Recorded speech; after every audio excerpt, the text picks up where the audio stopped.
Tierra, sangre y poder. Las claves de la geopolítica.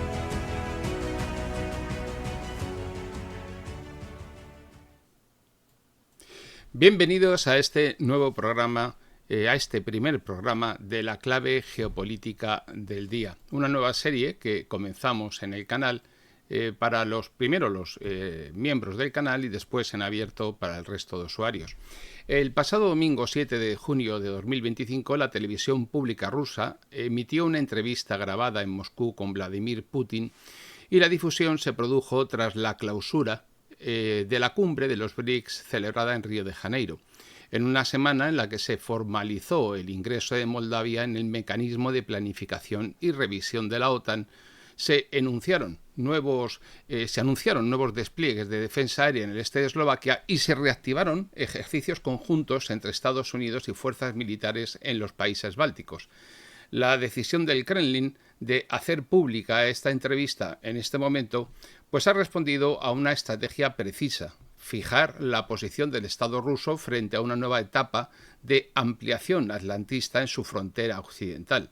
dentro de un proceso acumulativo de confrontación estructural con las potencias occidentales.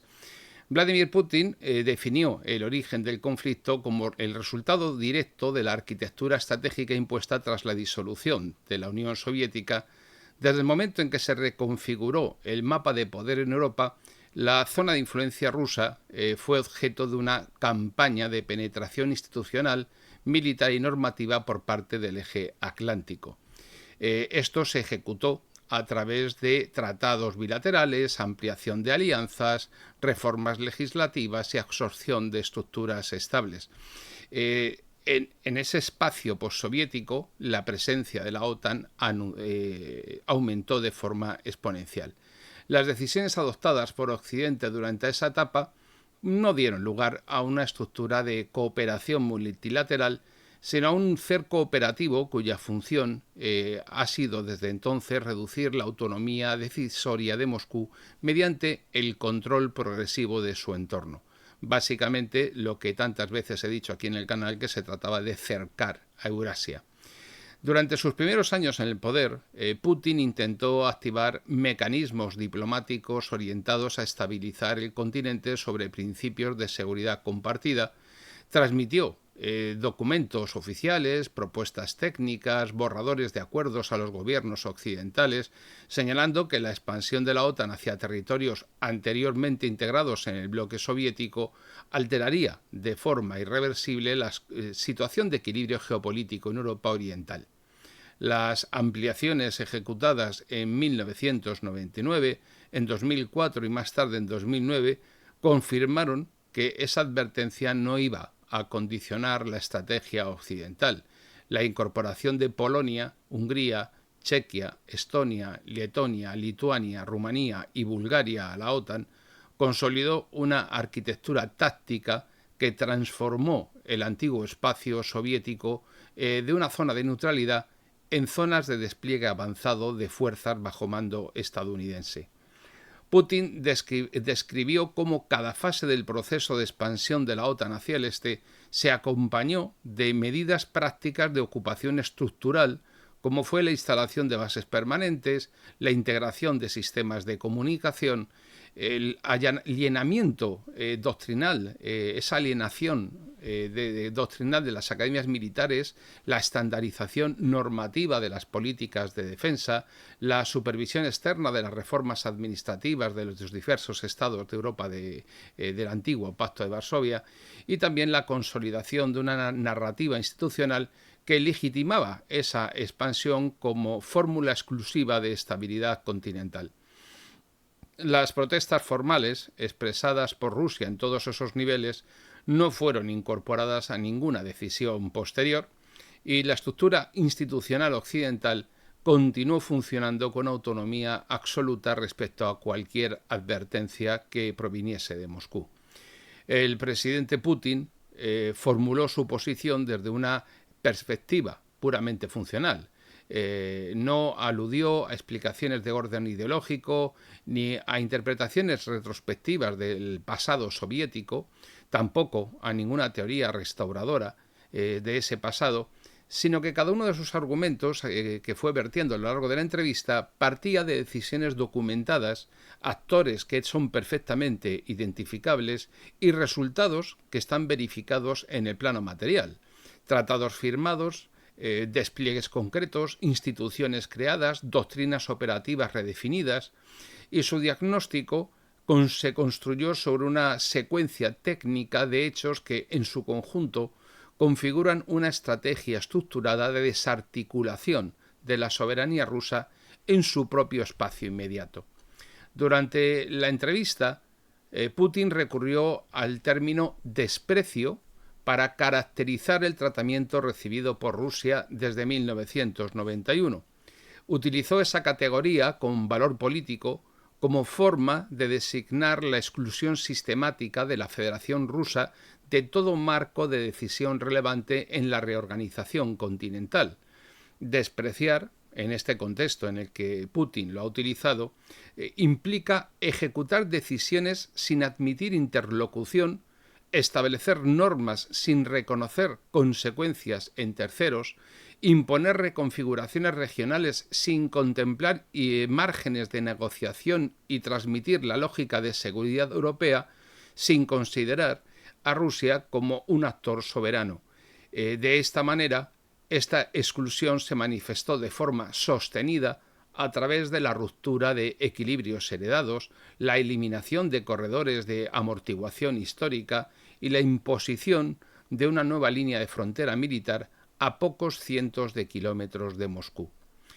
Putin también explicó a lo largo de la entrevista que esta estructura no se articuló mediante conflictos declarados, sino a través de operaciones institucionales dirigidas desde Bruselas y supervisadas por el Pentágono.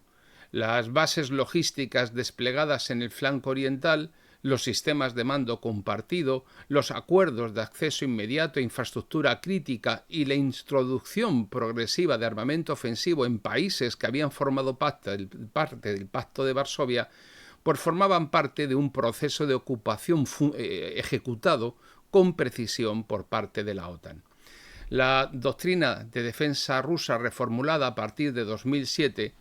se limitó a responder a esta configuración atlantista, y ello lo hizo mediante el fortalecimiento de sus propias capacidades estratégicas, la recuperación de su autonomía industrial y militar y el establecimiento de líneas operativas destinadas a frenar esa expansión hacia el este de la OTAN. La entrevista también abordó el conjunto de garantías verbales transmitidas a Mikhail Gorbachev durante los años de la transición y de la caída del bloque soviético, y Putin recordó que representantes oficiales de Estados Unidos, Alemania, Francia, Reino Unido, concretamente James Baker, y está escrito y documentado en este canal, hemos mostrado los documentos, manifestaron que la OTAN no avanzaría hacia el este si Moscú aceptaba la retirada del Ejército Rojo de Alemania Oriental. Esta afirmación, expresada públicamente y registrada en diversas actas, las mismas que hemos mostrado aquí en el canal,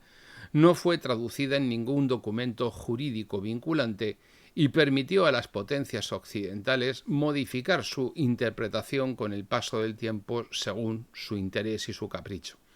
La evolución posterior del mapa militar europeo muestra que aquellas garantías fueron descartadas en la práctica sin ningún tipo de reconocimiento ni de revisión consensuado. El presidente Putin expuso que las acciones adoptadas por Rusia a partir del año 2000 pues deben leerse como reacciones estructurales ante una transformación regional impuesta sin consenso. Las reformas internas en el sector de defensa, la activación de tratados de cooperación con potencias exteriores al sistema occidental, la mejora de la movilidad operativa de sus fuerzas y la delimitación de márgenes funcionales en las regiones fronterizas son respuestas técnicas a una arquitectura internacional hostil construida con esa misma intencionalidad de agresividad hacia Rusia por parte de la OTAN. Cada fase de esa respuesta ha partido de una evaluación estratégica documentada, sin improvisaciones ni declaraciones retóricas, y dentro de una doctrina estatal que le da prioridad a la conservación de la autonomía territorial y la capacidad de disuasión integral. La emisión de esta entrevista en este momento pues ha respondido a una lógica de oportunidad táctica. La cumbre de los BRICS acababa de concluir con declaraciones conjuntas sobre la creación de corredores alternativos de conectividad continental, la expansión del comercio en monedas locales y la reconfiguración de foros multilaterales sin presencia de Estados Unidos, y al mismo tiempo la OTAN había aprobado una hoja de ruta para la integración plena de Finlandia y Suecia en el Comando Operacional Conjunto, y se encontraban activos nuevos ejercicios de defensa en los pasos de Suwałki. La exposición de Putin formó parte, por lo tanto, de una respuesta estructurada, orientada a mostrar coherencia, continuidad de criterio y rechazo frontal a cualquier escenario que contemple el reordenamiento de Eurasia sin intervención directa de Rusia. El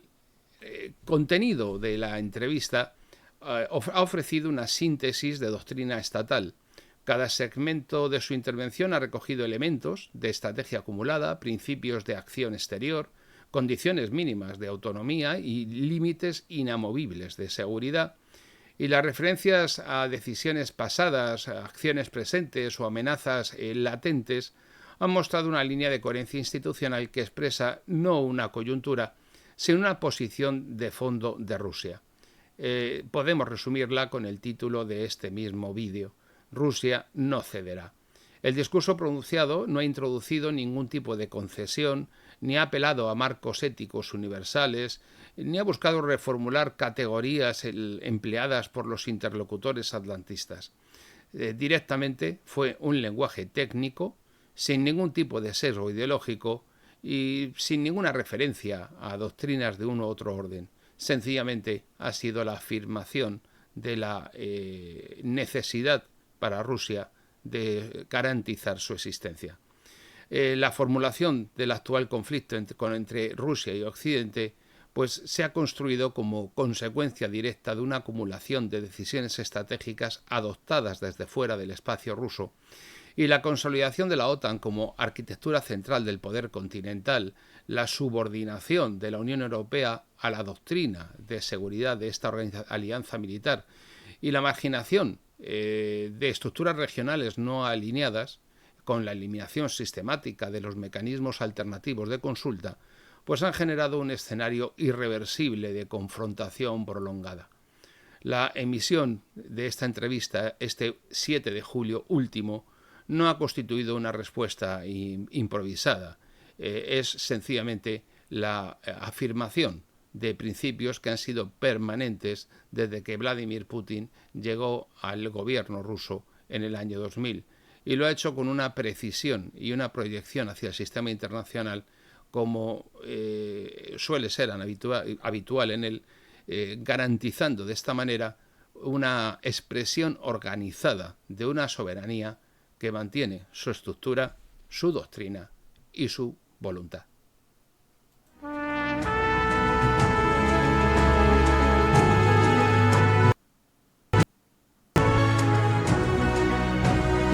Los amantes del fin del mundo y los amantes del apocalipsis, el movimiento cristiano sionista volumen 1 y volumen 2, a la venta en Amazon.